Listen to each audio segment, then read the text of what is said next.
सुदामा जी को दरिद्रता का योग था। ऐसी दरिद्रता कई कई दिन तक भिक्षा नहीं मिलती थी। ये जितने भी चरित्र हमारे लिए उदाहरण है। मांगने जाते थे तो मांगने से भी नहीं मिलता था कई कई दिन। एक दिन उनकी पत्नी ने कहा कि हमारा आपका तो चरणामृत से भी गुजारा 2 दिन 3 दिन हो 4 दिन हो, छोटे छोटे बच्चे तो मर जाएंगे ऐसे। कुछ तो उनका श्री कृष्ण के सिवा हमारा कोई नहीं। अब हम क्या कर सकते हैं? प्रारब्ध जब बिगड़ता है ना वो कोई सफलता नहीं होने देता। तो एक दिन श्री रुक्मिणी जी प्रसाद ठाकुर जी को भोग पा रही थी तो वैसे रोक दिया, उदास हो गए। तो उनका प्रभु ऐसी स्थिति हमने जब जब आपकी देखी तो किसी भक्त को जब कष्ट होता है तब आपको ऐसे देखा है। कौन सा भक्त है और क्या कष्ट है? का एक सुदामा नाम के हमारे मित्र हैं, कई दिन से भोजन भी उनको। प्रभु आपके मित्र और मैं आपकी दासी, महालक्ष्मी का अवतार रुक्मिणी, आप हुक्म कीजिए। लोक लोक की संपत्ति वहां। बोले उसको चाह नहीं है, हमारे मित्र को चाह नहीं है और चाह ना होने पर हम विवश हैं। अगर वो चाह कर ले तो सारी व्यवस्था हो जाए। तो बोले पैदा करो जाके चाह। बोले उनके हृदय में तो नहीं पैदा कर सकते हम भी, क्योंकि जिस हृदय में भगवान का आश्रय और निरंतर चिंतन है वहां माया की चाह नहीं होती। बोले उनकी पत्नी के हृदय में बोले प्रयास करते हैं जाके। भगवान संत वेश में गए, भिक्षाम दे निकली। अतिथि का सत्कार करना गृहस्थ का धर्म होता है। हाथ जोड़ा और कहा हम असमर्थ हैं, आपको भिक्षा नहीं दे सकते। क्यों? बोले हम अपवित्र हैं, हमारे ऊपर सूतक लगा हुआ है। किस बात का सूतक? हमने एक पुत्र जन्मा है। तो ठीक है हम 10-12 दिन बाद आ जाएंगे। बोले नहीं आजीवन अपवित्र रहेंगे। वैसा कौन सा? बोले दरिद्रता रूपी। विद्वान की पत्नी है तो ऐसे उनका दरिद्रता रूपी पुत्र का जन्म, अर्थात सीधे ये कि मैं नहीं दे सकती या देने योग्य नहीं, ऐसा न कहे उनका मैं अपवित्र हूं। पूरा दरिद्र कैसे हो सकती हो? जिनके पति के मित्र द्वारिकाधीश भगवान श्री कृष्ण है, वो दरिद्र कैसे हो सकता है? एक बार कहो ना अपने पति से। चले गए। जो सुदामा जी आए तो उन्होंने कहा कि देखो आज एक अतिथि आए थे, उनको मैं कुछ नहीं दे पाया, मुझे बहुत कष्ट है कि मेरे पुत्र और आए हुए अतिथि का भी हम स्वागत नहीं कर सकते, उनका भरण को। आपके मित्र द्वारिकाधीश प्रभु श्री कृष्ण।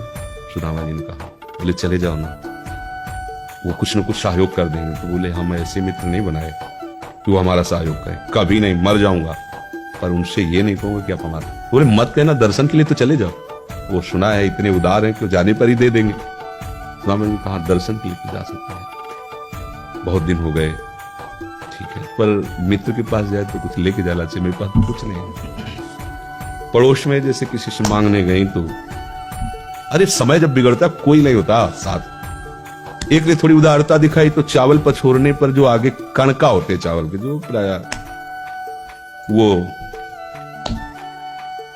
लिए सुदामा जी कहा हमारे प्रभु भाव के मुखे कुछ ले जाएंगे, खाली आप तो नहीं है। पोट्री में सारांश में बता रहे, द्वारपालों ने देखा कि हड्डी हड्डी शरीर में कई जगह से फटे वस्त्र, बीमारी फटी हुई, उनको दिखाई दे रहा था दरिद्रता की मूर्ति है। तो उनका किससे मिलना है तुमको? तो उनका श्री कृष्ण से। बोले संभाल के बोलो, क्योंकि पार्षद है, अनंत कोट ब्रह्मांडों के नायक प्रभु के ऐसे बोले कोई श्री कृष्ण वैसे गली आए। उनका जाके तो तुम बोलो ना, श्री कृष्ण से जाके कह दो कि एक सुदामा नाम के ब्राह्मण आए। पार्षद ने वो तो अजीब आदमी है, आपका नाम बिना किसी सभ्यता के ले रहा है। तो कह रहा श्री कृष्ण से कह सुदामा टूट पड़े, भगवान दौड़े। वो पार्षद वो सब की ब्रह्मा जी शंकर जी आते हैं तो वहां खड़े रहते हैं घंटों, तो भगवान ऐसे भागे। सुदामा जी को पता था ना, हमारे रुक्मिणी जी के महल में रुक्मिणी जी के पलंग पर बैठाते हैं, स्वयं चरण पखारते हैं। अब ये वैभव, क्या हालचाल है, कैसे हो? तो आप सब जानते हो, आपकी बड़ी कृपा है। तो ब्याह हो गया, हाँ ब्याह भी हो गए, बच्चे भी हो गए।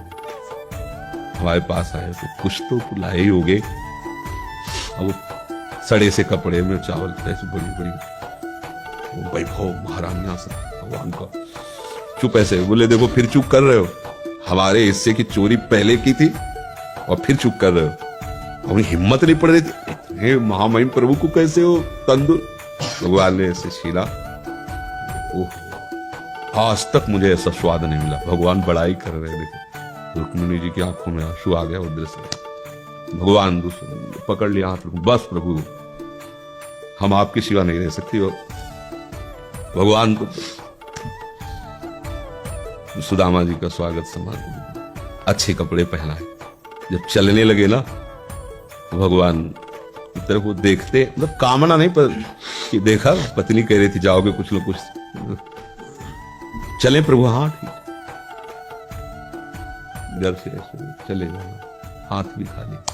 प्रभु ने कहा देखो ये कपड़े जो है ना महंगे हैं, रास्ते में तुम्हें चोर बदमाश तुम अपनी पोशाक पहने उनको उतार दो, मुझे बड़ी कृपा। कपड़े भी उतार और रास्ते में सोचे देखो निगेटिवली सोच रहे, मेरे श्री कृष्ण मुझे कितना प्यार करते हैं, उन्होंने इसीलिए नहीं दिया कि ये दरिद्र कहीं संपत्ति पाकर मतवाला होकर मुझे भूल न जाए, मुझे कितना प्यार करते हैं। प्रभु के प्यार में मगन होकर सुदामा पूरी खड़ी जैसे द्वारिका। उनको भ्रम हुआ कि मुझे लगता है चलते चलते मैं पुनः द्वारिका आ गया। तो वहां पूछ रहे हैं कि भगवान के पास विधाता है, उनका प्रभु तो गलत हो गया, इनके भाग्य में हमने लिखा था क्षय श्री, ऐश्वर्य का नाश, जीवन में नहीं ऐश्वर्य, क्षय श्री। भगवान ने उसका उल्टा कर दिया यक्ष श्री। जैसे कुबेर का अथाह धन का खजाना, त्रिभुवन का खजाना वही है कुबेर के पास, जैसे कुबेर का खजाना यक्ष श्री। तो कहा प्रभु तो उनका इन्होंने एक पुण्य किया है, अनंत ब्रह्मांडों के समस्त जीवों को तृप्त कर दिया है। प्रभु खुद को खाने को नहीं तृप्त गए, बोले मेरे रोम रोम में करोड़ करोड़ ब्रह्मांड वास करते हैं और इनके तंदुलों से मैं तृप्त हो गया, अनंत ब्रह्मांडों का भंडारा हो गया, उसका जो पुण्य होता है लिख दो इनके भाग्य में। अब किसी की चलेगी प्रभु के आगे? तो एकमात्र प्रारब्ध को मिटाने वाले भगवान है, कर तुम अकर तुम अन्यथा कर तुम। आप भगवान की शरण होकर उनका नाम जप कीजिए और उनसे प्रार्थना कीजिए कि आपको उचित लगे तो समस्या का समाधान कर दीजिए, नहीं तो मुझे समस्या से लड़ने का बल और विवेक दीजिए, बात बन जाएगी।